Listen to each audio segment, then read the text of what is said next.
Hey, everybody out there in Facebook land. Jenny here from the tall and the short of it. We're going to get Betsy add, um, added in here as soon as I can see her. I'm going to move this just slightly so we don't see what's going on in my kitchen. Alrighty. Hopefully she will be coming in here in just a second. It has been quite a day full of meetings and all kinds of fun. I've got two viewers. Who are you? Pop on here and tell me who you are. I see. Now there's Betsy. I can add her. All right. I'll be popping in here any minute. Hi, Cody.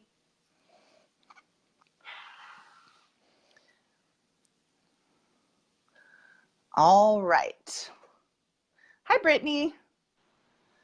Hey, there she is. Hello, hello, hello. Are we good? Yep. Yep. Cool. Yep. All right. Well, welcome to the tall and the short of it with. Oh, I lost her. Betsy. Oh, and Jenny. Sorry, that was delayed. Weird. Talk again. Okay. I think you're delayed. Nothing like putting me on the spot. Sorry. You're not delayed to me. I'm not. Okay. Because I see your mouth move and then the voice comes out. I just realized I'm not hooked to my internet. I'm not on my Wi-Fi. Oh, okay. Let me get off and All right. come back on. Can you do that on your own or do I have to kick you off? Okay, cool. All right, so while we're waiting for Betsy to get on her Wi-Fi, I will tell you all about our topic for today. So today we are talking about new or challenging behaviors in the classroom. And sometimes when we start a brand new school year, we find that there are some new and challenging behaviors. So let me see if she's back now. Oh, no, not yet. She's still getting on there. All right. So sometimes when we start the school year, we see those challenging behaviors, or sometimes if you've had a child multiple years in a row, some of our self-contained teachers have kids more than 1 year. Sometimes they come back and they have a brand new behavior we haven't seen before. So that is what we're going to be talking about today. We've got a bunch of stuff for you. We hope to help. Okay, there we go. I think she should be coming back in. All righty.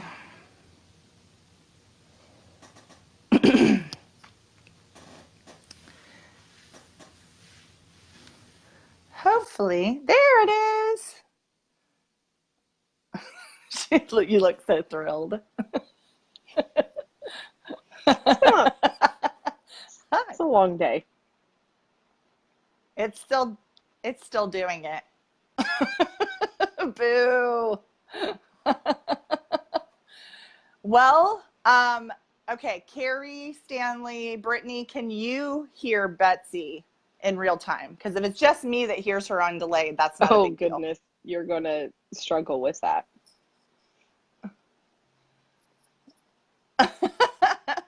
It's getting, wait, talk again. What am I supposed to say? You're like, talk about what?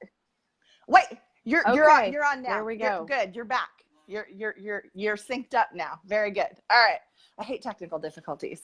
Okay, so I already explained to them while I was waiting for you to get back on that our topic was new and challenging behaviors in the classroom, because we often see those when we start a new school year.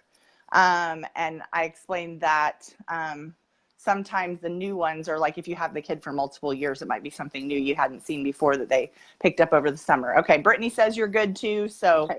We're rolling. All right, so I'm going to let you talk about this first one because you have a soapbox to get on as part of it. So I'm not usually the one with the soapbox, but today I do have one. Well, you're the behavior guru. That's why. So first of all, here we're talking about students with an IEP. If they have a behavior plan, don't be so quick to change it? Well, first of all, follow the plan.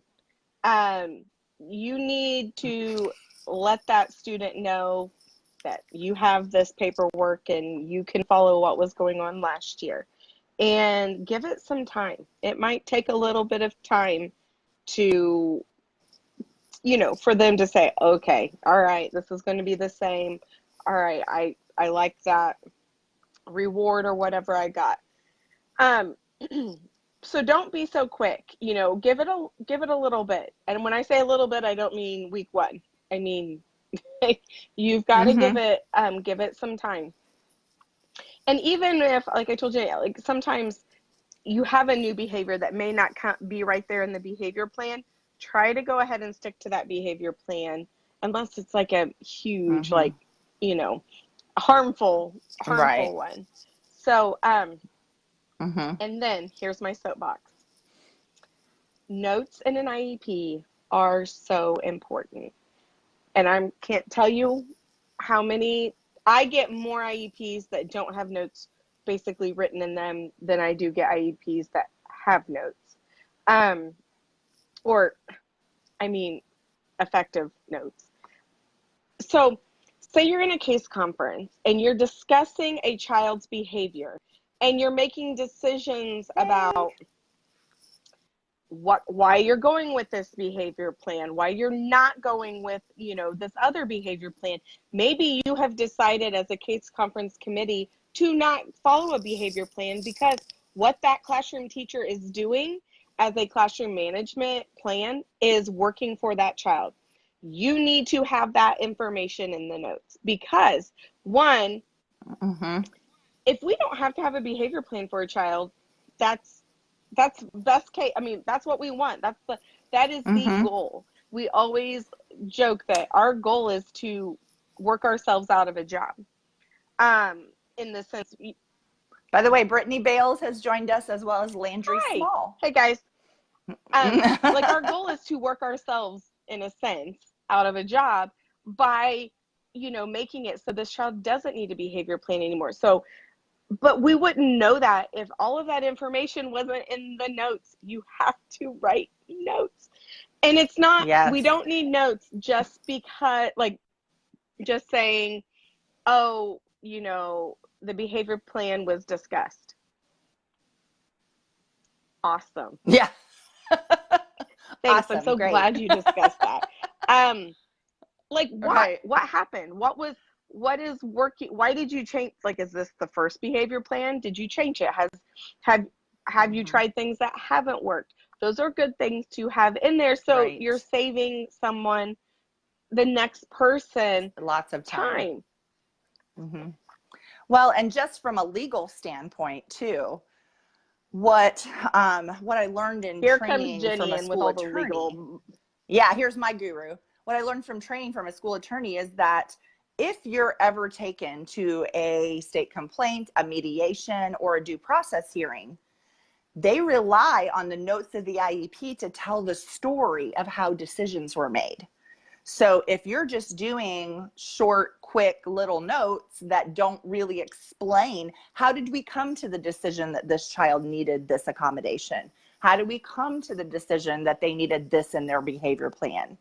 Those things are important because and also in the note saying, who was actually there that helped to make these decisions and who was in agreement, or if someone was in disagreement, that they didn't think it would work and then the majority ruled or whatever. You need to have those things so that if it ever comes to a legal challenge, that you can show this is how we made that decision.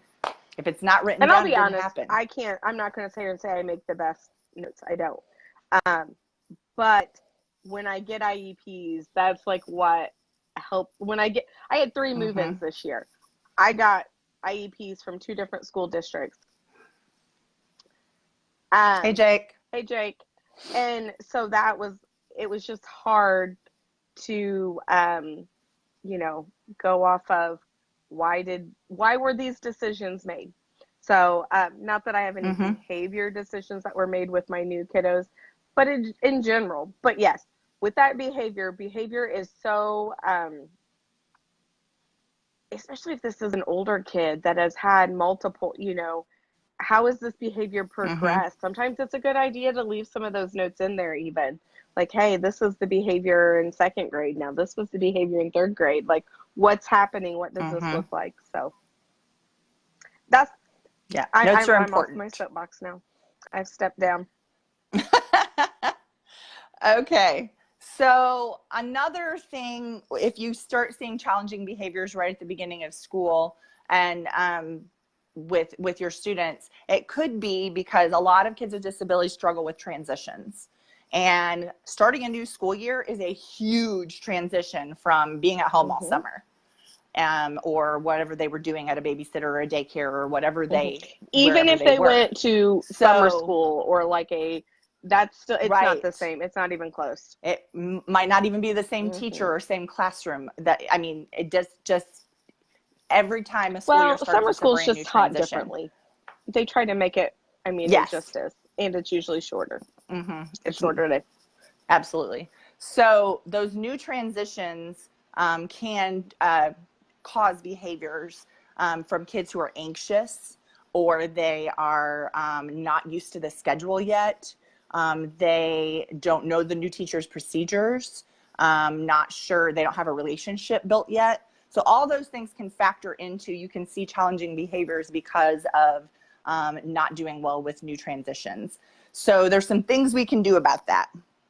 And if you want to talk about that first one, then I'll pop in after that. Okay? Which I think we've talked to, I know we've talked about in the past, but schedules, written or picture schedules, and whichever one's appropriate. I automatically go to for the child, like the younger, I teach K through 2.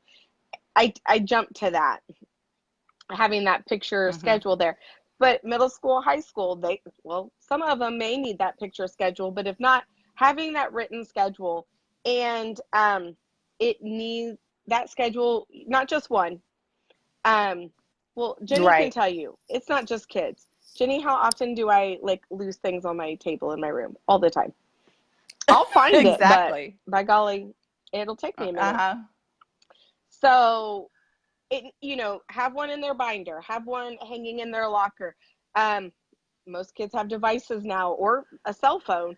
Have a picture. Take a picture of it, put it on their iPad. Have it all right there, and so that it's, because I think a lot of times part of the anxiety, let me say for me, the anxiety was what I need to make sure it's right here so I can quickly check it. I think about me as a normal, somewhat normal, people say, adult. If I go to a conference or a seminar or something like that, I love having an agenda when I get there. I want to see what's happening through it. When's our lunch break? When's our first bathroom break? I like seeing that. And I know you say I'm a little aspy sometimes, so, but I know that's probably not politically correct to say, but but I like that as an adult. And there's a lot of other adults that like to see that schedule, right? Yeah, Brittany says she has a color coordinated schedule on her phone for herself. Exactly. Most of us would die without that. So when we throw a kid into a new situation in a classroom and they can't see what's going to happen throughout the day, and this is brand new to them, that's the most anxiety. Asked question so far in my classroom since we've been in the room, 8 days, because we've already had a day off, is what are we doing next? What are we doing now? Even after I've said it, but what are we doing now? What are we doing now? Yes. So. Yes. So, and then another thing we can always do is to warn kids right before a transition is coming, even during the school day. So if we are working in math and we're about to transition to go to lunch, then giving them, hey, 5-minute warning, we're about to go to lunch here in 5 minutes. So, we're going to have to clean up or whatever, giving them that time to process that information and know that something's coming up. Can really help with those challenging behaviors for kids that struggle with transition. And some kids, especially kids on the spectrum, the hardest ones are the ones who have to finish before they can move on to something else. So that's why it's important to break their things down into small enough chunks that they have time to finish something in the time you're giving them. Holding things over to do till later, that's just going to cause behavior after behavior. So if you've got a kid that really, when they start something, they have to finish it before they can move on, break those assignments or things down into a lot smaller chunks. So, okay. So warnings. I did that one. Oh, you want to do the next one? And that's kind of like, it goes along with like older kids as you're looking at, you know, hey, the bell, we have 5 more minutes of class, then the bell is going to ring. Because one, you give them time to start looking at their schedule, maybe walking over and just saying, so, you know, so where are you going next? What do you have, you know, and engage them in that. And, oh, do you remember where that is? You know, that kind of thing. How are you doing with your locker? That's another big one. Sometimes they're anxious because of their locker. So just like I said, just that, again, in a sense, with it's very similar with the younger kids, or like giving that warning, but, you know, remind them, this is what's coming. Where is it that you're going? Hang on, I was going to look at something. Okay, sorry, Jenny had said something. You had said, never mind, you're going to talk about it next. Well, I was just going to say, you like, can go on with it if you want. Matt, you had mentioned talking, like, that you had drawn a map with a student of the building. Yeah. We had a high school student who needed a map drawn with the numbers of where all of his classes were. Our high school. When we have our back to school. Well, they changed the teachers' rooms around. I'm always like, wait, where's that? Where's that? We have like 3 different like main hallways, and it's just, I never know where I know where the hallways are. I just don't know what's in them. But anyways, yeah, exactly. Well, maybe having, you know, saying, oh, like, where are you going? Show me on your map. Or, you know, so you are helping them start that process. And after you do that, you know, for a while, it'll really help with that. Right. And then some of the junior high teachers, because we had kids transitioning to 7th grade, that's a new building for them. Some middle schools would be 6th grade, you know, some schools have intermediate buildings that start at 3rd, or, you know, things like that. Then you can do little scavenger hunts or tours at the beginnings to help them get familiar with the new building. And that can ease a lot of anxiety that can cause some pretty challenging meltdowns. All right.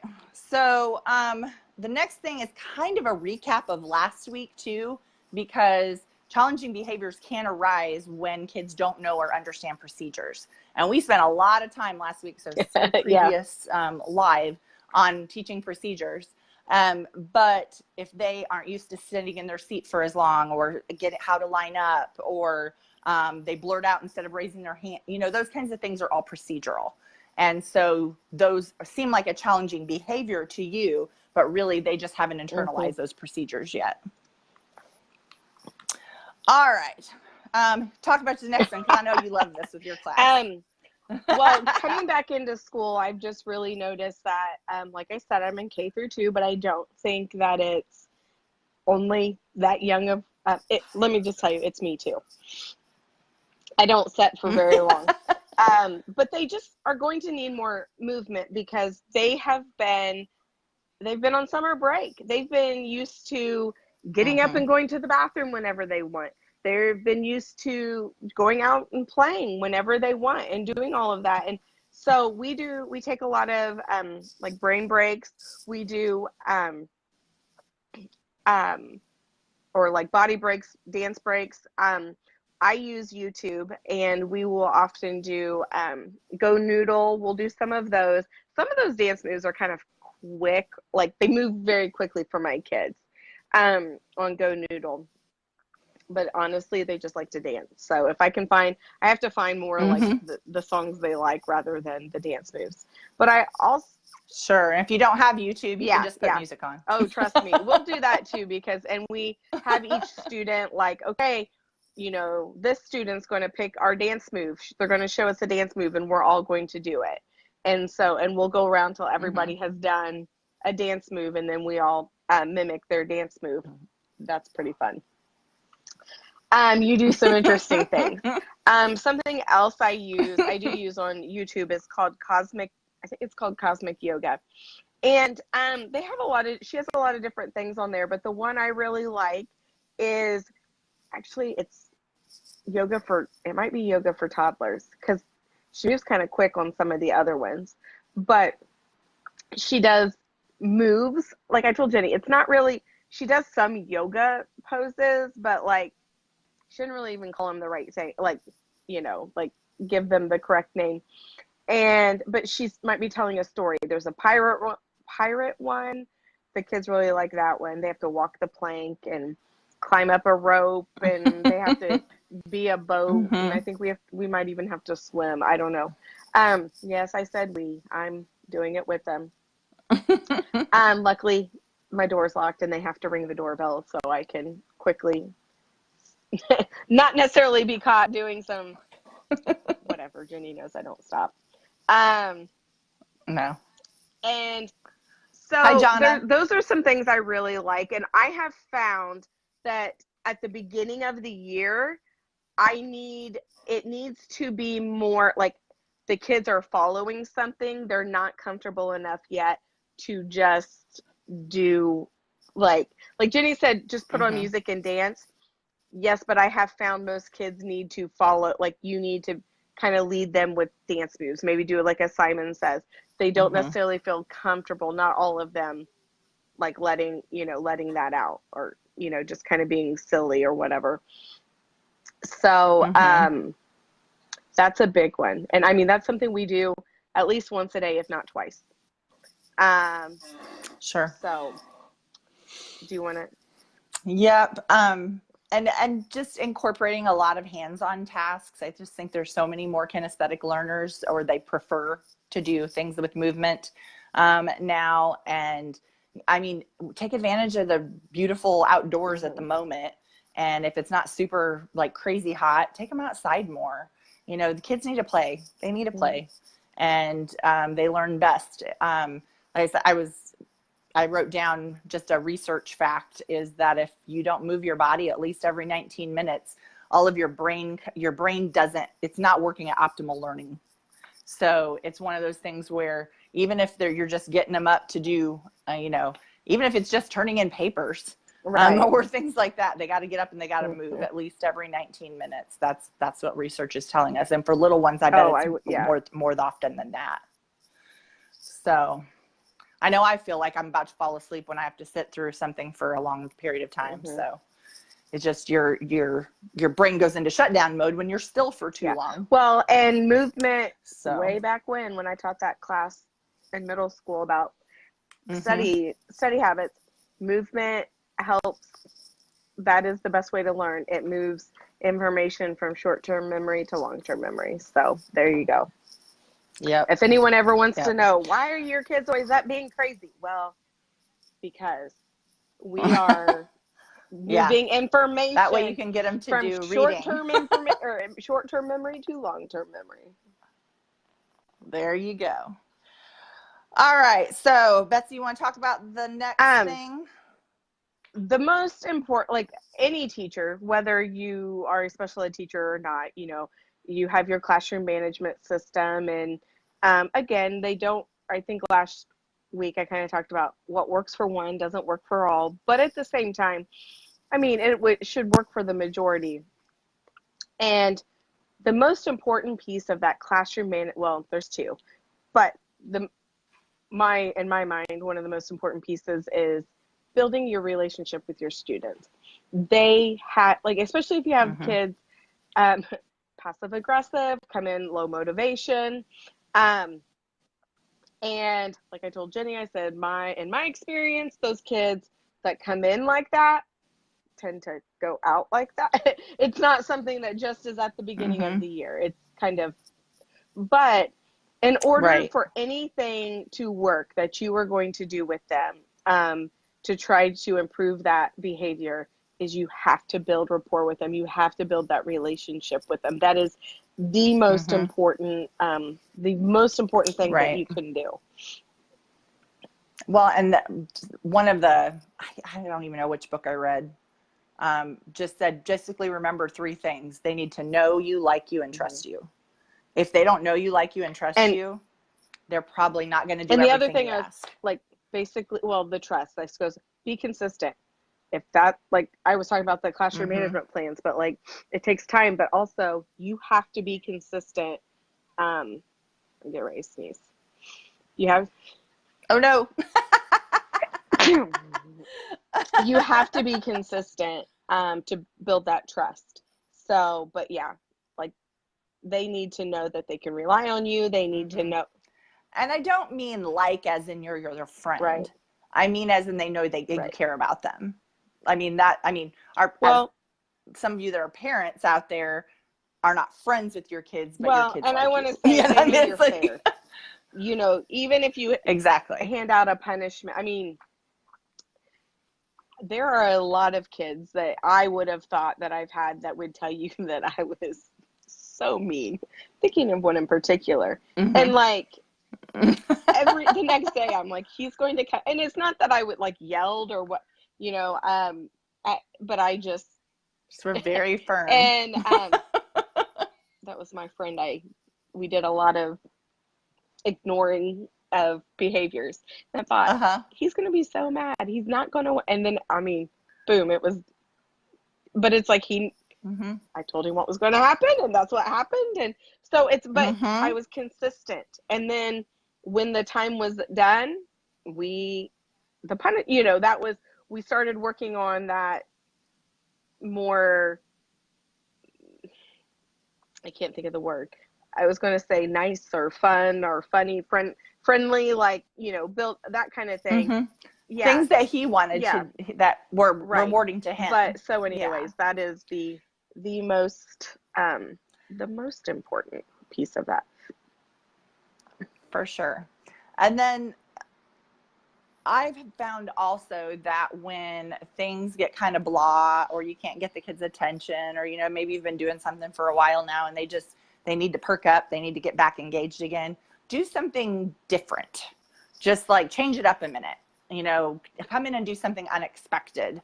And now if you have a classroom full of kids that don't like things that are new and transition horribly, then don't do that. But, but like when I was in middle school, if I really wanted to gain their attention with that to grab them, you come in with just something totally different you haven't done in a while. Like I said, I had a teacher who walked into my social studies room dressed like Daniel Boone one day, and we're all like, what are you doing? And then he went on and did this like monologue thing about it. And then we went into the lesson. So it kind of grabbed all of us at the beginning to kind of get us perked back up again. We all like something that's going to grab our attention right away. And I think if you do something unique, or the brain is attracted to novelty. It likes something new and different from time to time. And Betsy kind of brought up when we were talking about this earlier that it's like our iPads, they like it because there's instant gratification. And I think we can do that with things that aren't technology too. Hey, we're going to do this and then we're going to get to do this. That instant gratification right after that is way more motivating than we're going to do this today and then this tomorrow and then this. And then at the end, we're going to, like that long drawn out process is a lot less motivating to kids who have low motivation to begin with. They need to have more instant gratification type activities. So, all right, talk about boundaries. They're going to, honestly, if you're having some behavior issues, and especially if this kid has a behavior plan, they're probably just testing their boundaries. They're seeing what you know about them. They're seeing what they can get away with. And that's another time when being consistent is important. So sorry, Callaway jumped up here. I'm making sure he's not making an entrance. They're seeing what they can get away with, but they're also seeing what like Jenny said, your reaction is going to be the same every time, and it needs to be the same every time. So yeah, I'm lucky this year. I have a lot of the same kids, so I'm not getting a lot of that because they know Miss Betsy doesn't put up with it. She don't play. All right, so new behaviors. So what if you've got a kiddo who you had last year and they come back to your special education class and now they're doing something totally new that they never did before, something they either learned over the summer or this is just developed. So one thing I can think of is, well, he didn't spit last year. Why is he spitting now? Or, something like that. So dealing with that can be a challenge also if it's something that came out brand new. Mm-hmm. So, hey, Kristen Landreth is on. Hey, so and I was talking to you about it. You said, well, first thing I do is call their parents. So talk about that a little bit. And I don't mean to call their parents and be like, I'm tattling on your kid. I mean to say, has this been happening at home? What are you seeing? Like, when did it start? And because chances are they're struggling with it as well. They did not probably walk into school first day and decide, oh, I'm going to, I don't know, start spitting everywhere or whatever. So talk to them about that. And, what have they been trying? Do they have something that they're doing that's working? What is it? Or have they tried things that haven't worked? So then you could at least, okay, let's not start with those. Let's try, let's try something else. So, and definitely, and if this is a kid, definitely anytime you can work with the family and have it be, if you have a plan at home that you can also have, or a plan at school that you can also have at home, it's fantastic.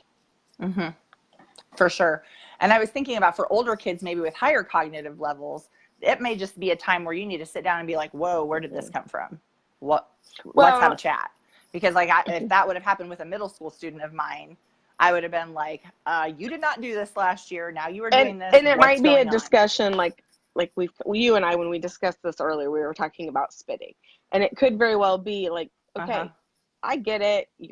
That's kind of the thing boys start doing, but it's not appropriate at school. Let's talk about some places that would be okay, like your backyard, or let's hope you're. Or another time we see new behaviors is when they hit puberty. So, make sure you are still having conversations with those families about what you're seeing at school and how you guys are going to address it together. We've had a little of that so far this school year. Which is why I teach K through 2. Exactly. So those kinds of things can pop up based on biology or something that they learned, right? Okay. So now we're just going to go through some tips to remember. Just in closing here. Hi, Melinda Carver. So the first one is just remember not to take it personal. When kids have challenging behaviors, it's usually not about you. Like I said, they could be testing you, yes, but it's never like they're sitting at home plotting, what can I do to tick my teacher off tomorrow?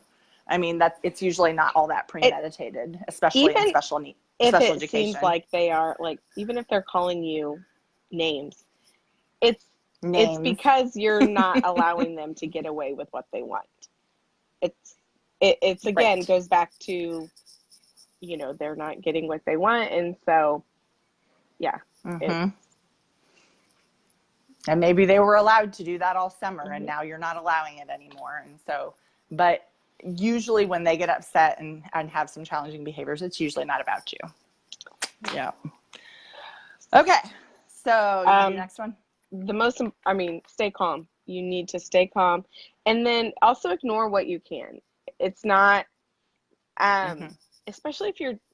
That next one kind of after that kind of goes battles, with it. So especially if there's multiple behaviors, you decide, like, if a child is calling you horrible names, hitting you, and I don't know. I was thinking, refusing to Which work. one are we going to work on first? The hitting. We are going to ignore the, calling horrible names and work refusal, because those, I'm not saying those are okay behaviors and we're not going to get to them. I'm saying ignoring them may extinguish the behaviors. I about said distinguish. might extinguish them, but you need to decide what is the most important thing. So if you are constantly trying to deal with the hitting and then also the work refusal and the kids just, I'm done. You're going to wear yourself out and they're going to win. Yeah.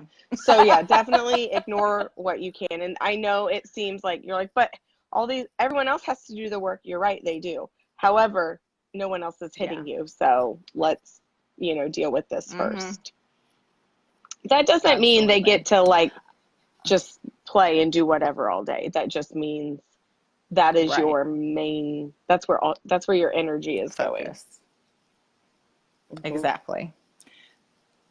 So sometimes with kiddos who are younger or with lower cognitive abilities, you can distract them from challenging behaviors.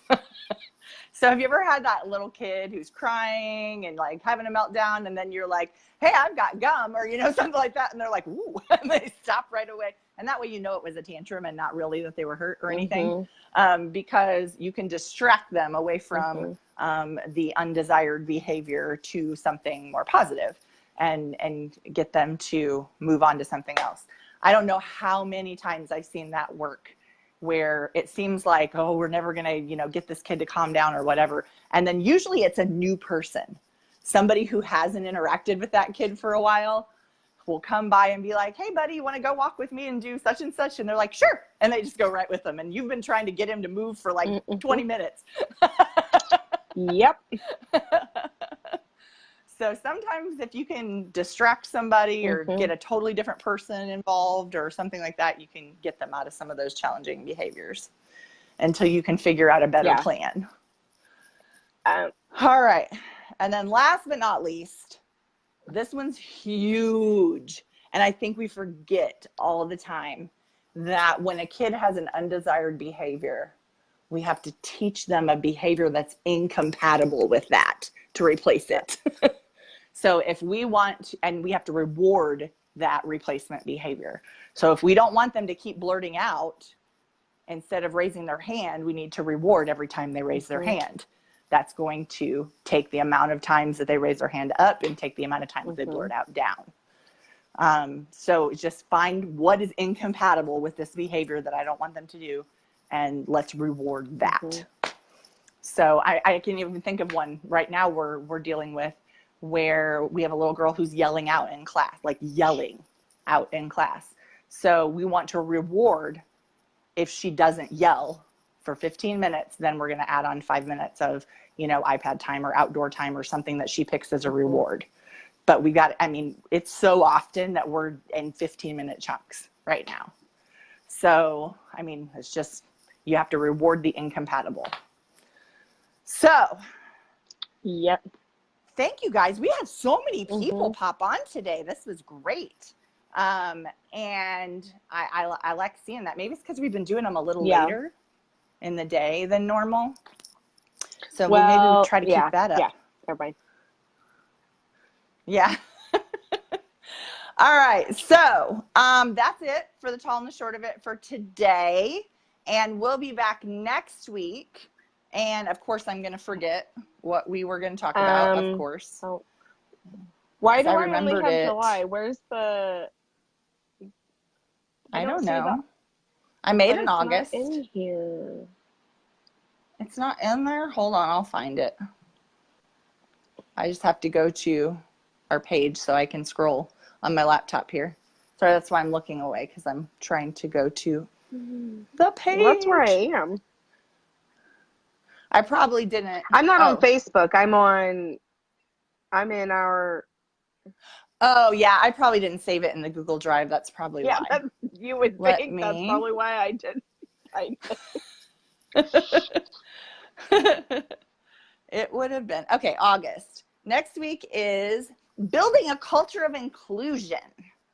So that's going to be fun to talk about, of how do we make sure our kids with special needs are included when they're in regular classrooms, or when they're not in regular classrooms, how can we make sure they still feel like they're a part of our school community? So that's going to be our topic for next week. Please, if you have questions or things about that, post, or send us messages so we can make sure we talk about those things and answer your questions. Okay, because I know sometimes that can be a real challenge, especially in general education classrooms, is what does real inclusion look like? So we're going to talk about that more. All right, that will be it. And we will see you next time. Bye-bye.